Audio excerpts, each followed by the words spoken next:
Hi, my name is Mark, one of the pastors at Trillium. A few years back, I took over leading Board Game Cafe at Trillium. Board Game Cafe is, well, today it's a once a month gathering on a Friday evening for people in the community to want to come together to play board games. And I realized when I took over leadership, I didn't understand or didn't know very well a lot of the newer games. So I made a commitment over the past 3 years to learn some of the newer games. Games like Settlers of Catan, Pandemic, Ticket to Ride, Splendor. I probably learned maybe 15 new games.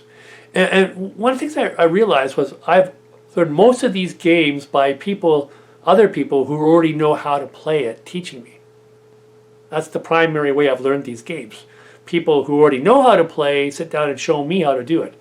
I imitate their knowledge. And not only do I imitate them in the rules, but I also imitate them in their strategies and how to play the game. Watching other people succeed at the game has taught me how to play them better. And I realized that imitation has been at the core of my practice of learning. I imitate others and I grow in the process. And I think this is the predominant way that people learn how to play a new board game. And certainly their preference, have someone who already knows how to play teach them. And then to play with that person and learn not only the technical aspect of the game, but the strategy of the game too. Now, that's not true for everybody, but I think for most people that's the case. And not just in board games. I think in life, if you want to learn how to knit, what's the best way to learn how to knit? Well, to have someone who already knows how to do it show you. If you want to become a better knitter, it's good to hang out with people who know how to knit well. At least better than you do, so they can show you how to do it.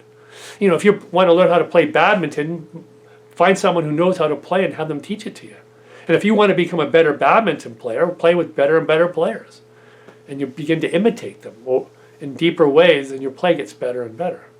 If you want to learn how to build a deck, the best thing to do is, I think, to find someone who already knows how to do it and get them to show you how to do it. It's not always possible, but I think that's the ideal way that human beings learn.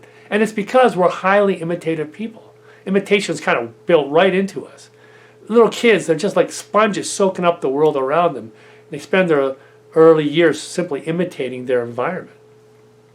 I remember when I was about 16, don't ask me why, but I was listening to this radio station and they played this pipe organ piece by J.S. Bach. It goes like this. Da-da-da, dee-da-dee-dee-dee. Da-da-da, dee-dee-dee-dee.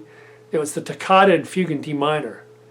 When the last note was played, I was just so captivated by it, so moved by it, so blown away by it that I made a determination that I wanted to learn how to do that, how to play that piece.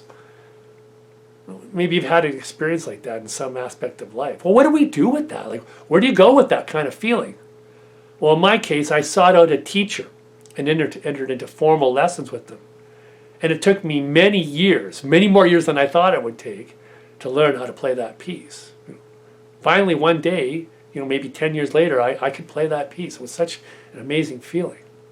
And it was so important at the beginning stage to find my model and to find a guide that would get me to that place. Now, not everyone who's become a really good musician, for instance, has taken formal lessons. I've met many a fine guitar player who's never had a lesson in their life, but they've still got to a high level of playing accomplishment. But they still had their teachers, though, understand. They may not have had formal lessons, but they had their teachers along the way. They had their guides. They studied the albums, listened to it over and over again. They watched people play on TV, perhaps, or went to live concerts. They jammed with people who were better than they were, and they learned some extra skills, or watched people who could do it better than they could and kind of copied them. Maybe they read books or had some instructional videos. There's so many ways that we can be coached and guided to that goal that we have.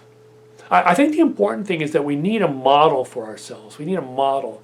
The Greeks understood this very carefully. They understood that learning is really, at its core, a practice of imitating the model.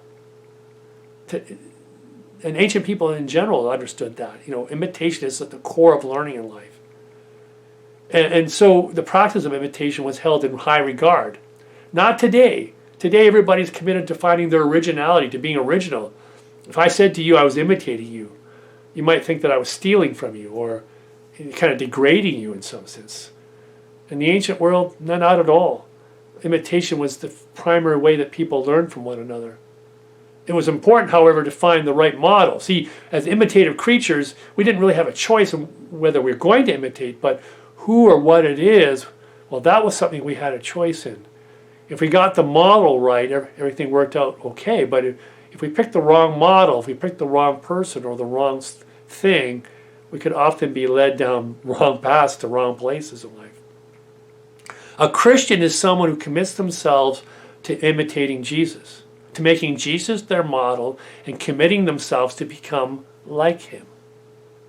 It may seem obvious, but I think in this world of originality, it becomes more difficult for us. In a world that emphasizes originality, the notion that we would want to pattern ourselves after another, to imitate them, to, in a sense, become like them, seems so foreign to us. In the ancient world, the highest compliment you could give to a father was to say to him, "When I see your son, I see you." Or the highest form of compliment you could give to a mother was to say, "When I see your daughter, I see you." That was the highest form of parenting in the ancient world. You know, the child becomes like the model, the parent.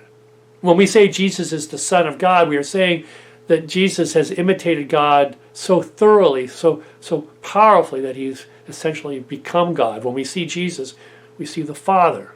He says in the Gospel of John, "Very truly I tell you, the Son could do nothing on his own, but only what he sees the Father doing. For whatever the Father does, the Son does likewise." The model and the protege have become one in a sense. One imitates the other completely.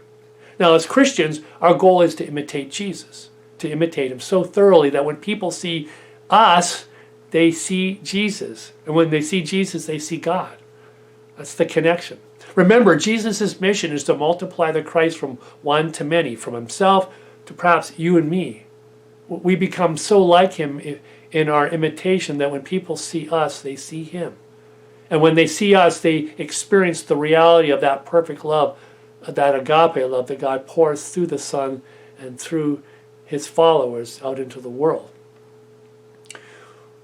I've come to realize that it's really important for me to become conscious of my practice of imitation and to be very intentional about what it is and who it is that I am imitating.